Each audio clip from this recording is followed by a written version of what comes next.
For those of you that have been waiting for the update on the Brooklyn's 14.0 Tandem kayak, here it is. I've had the opportunity now to take it out on the water a couple times, and there's definitely some things that I like about it, and there are some things that I don't like about it. I will go over the things I don't like about it first. So if you want to see an actual pros and cons, make sure to watch this to the end. The first thing I do not like about this kayak is the first time that I took it out on the water and brought it back home, I noticed I had a screw in the bottom of the kayak.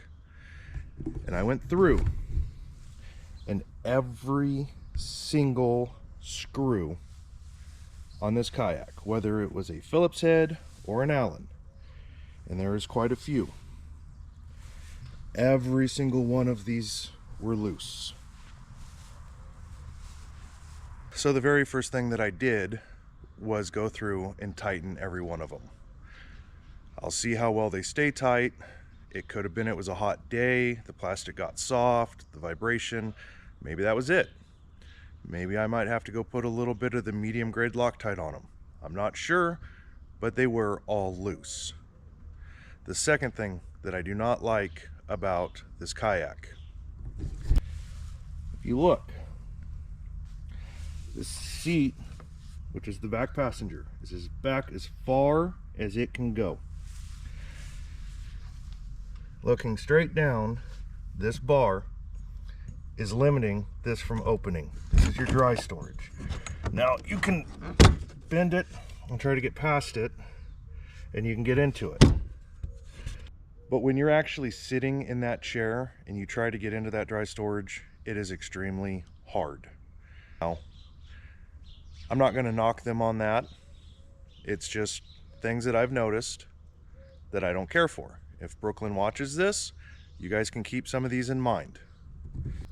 Another thing that I found that I don't care so much for, you have this splash guard that goes over the paddle drive while it's in the water. They have some weather guard underneath here. Very first time out, the adhesive stopped sticking, it ripped, it no longer sealed. While you're in the water and you're pedaling with that seal broke, it is allowing water to come up and get into the kayak.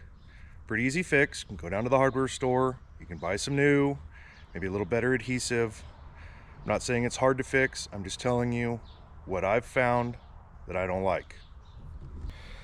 The other thing, if you look down here for the channel for the seats, these Phillips heads, I'm not sure how well it's going to show on the camera, they are not incest. So when you go to try to move your chair up, a lot of times when you're sitting in it, even when you have this just tightened up as far as you can go and then you barely loosen it, you will hit that and you can't get any closer.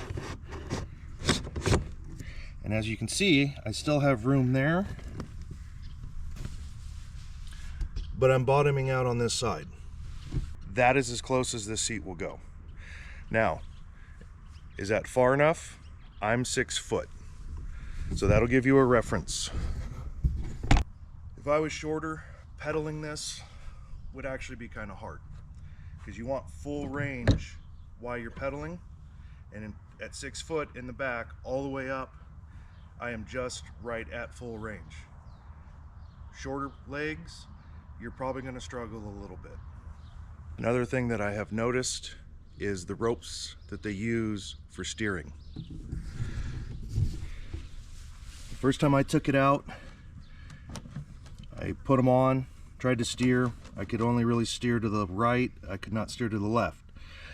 Easy fix, tighten these up. Worked great. I went out again, they're getting loose. So this string is very stretchy. So I recommend making sure they're nice and tight before you go out so you can steer this kayak. Another thing that I've noticed is the pedal drive themselves. I really wanted the fin drive. When you go onto their website, it shows it as an option, but it would maybe they were sold out, but it would not let me select them. So I went ahead and went with the pedal drive. The pedal drive works, but it feels a little clunky. It's not very smooth. I know there's ways to grease them and to maintain them. You will need to look it up online, go to YouTube. There's tons of videos on how to maintain the paddle drives. They're all a little bit different, so you're gonna have to kind of use a little bit of your common sense while you're doing it. But this kayak literally came with no instructions on how to maintain the paddle drives. In the unboxing, I mentioned the plastic pieces that lock in the paddle drive were gonna break. I've had it out on the water a couple times. I've clipped them on, I've clipped them off. I had somebody ask me, do I really think they're gonna break? My answer is yes, I do believe they're gonna break. And these are what I'm talking about right here.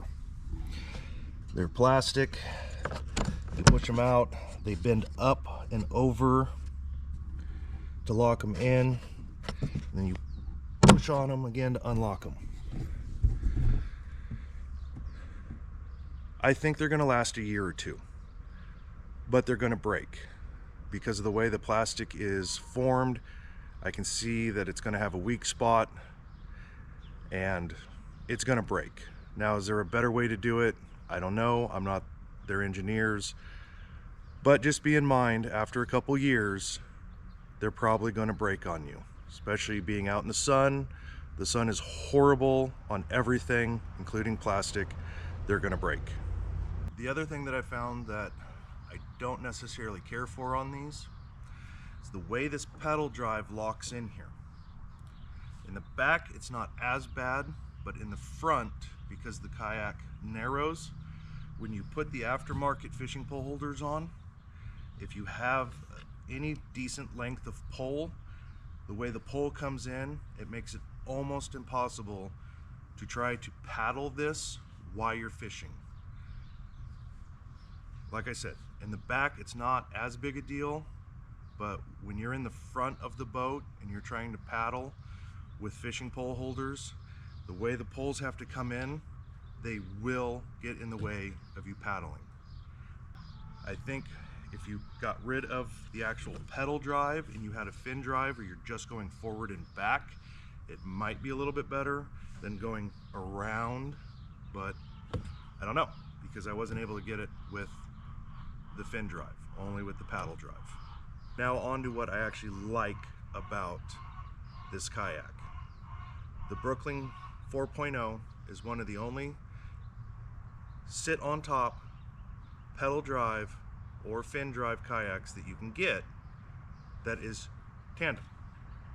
And with my wife liking to go out with me and my kids liking to go out, instead of having to buy two kayaks at anywhere between like $2,000 and $7,000, depending on which kayak you're looking at, I'm able to go out and enjoy my time in the outdoors with either my wife or one of my kids. I really enjoy that about this kayak. The price isn't bad either. With that in mind, that lower price is probably some of the issues with this kayak. When everything is set up right and your strings are tight, the kayak actually responds really well for being as long as it is and with as much weight as you will have in it with two people, especially two adults. It actually turns really well with both people running the pedal drives. You can actually keep up a decent trolling speed if you're wanting to troll. Let's get into how stable is the kayak. With both people in it sitting down, I had a couple different boats come by me at a pretty decent speed, and I did not turn into the wake. It ended up coming in and hitting us from the side, and the kayak still felt extremely stable. And at one point, we got really hot, and there is a train overpass by where we had this boat out, and some people in bigger boats will tie off to get the shade because it gets really hot in our area. We could not tie an anchor rope to those ropes that were hanging sitting down. So we actually had to stand up in this kayak to tie off. And yes, it was a little wobbly, but you also need to remember you are in a kayak. A kayak is not a boat. If you stand up and your center of gravity gets too far out, you will dump this kayak.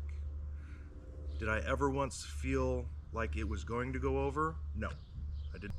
There's a lot of nitpicking in the front of this video. The bolts being loose, the seat's not going up all the way, the bolts in the seat slide, catch. Those are all very nitpicky kind of things, but I'm trying to give this a very fair review, and with a cheaper kayak you're going to run into some of these issues. You may even run into them in the more expensive kayaks.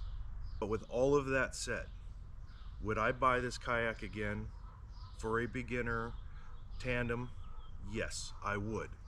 And I have not ran across one that I've seen anywhere for a tandem kayak that I would probably buy besides this one. I'm hoping Brooklyn sees this review and maybe make some changes in their next series. But overall, for the money, I do think this is a good kayak and I would recommend it.